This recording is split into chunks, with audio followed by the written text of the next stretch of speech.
On this broadcast yesterday, we reported on the current status of evictions in Nueces County. And now our JP courts are swamped with cases. And there is an order in effect that temporarily pauses evictions for certain tenants who are behind on their rent until after December 31st. But those tenants must file a special declaration to accomplish that. Rudy Trevino here now with more on how that process works. The main point of this report, to make it clear, the filing of a declaration must begin with the tenant who is about to face eviction. Now here's a rundown of the important questions that need to be answered. Question number one, where can I find the information?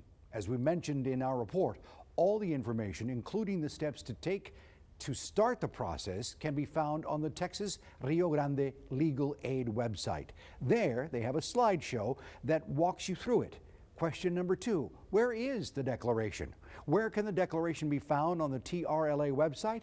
As we reported, the information, including the step-by-step process, can be found by clicking on the link called Evictions.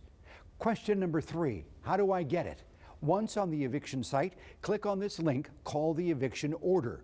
Once there, it'll walk you through the process and take you to the following link.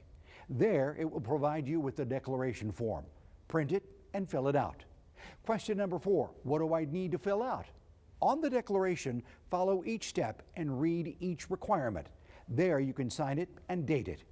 Question number five, who do I turn it into? Under the signature, there's a list of delivery options, including who you need to send the copies to, which will then be, of course, the landlord. Question number six, what is the process? Well, the landlord will then have to include the document, the declaration, with their eviction filing with the respective justice of the peace court. And question number seven, what's the timeline? Depending on which JP court it's filed in, the time could be up to 30 days before a court date for a hearing is set. Back to you in the studio.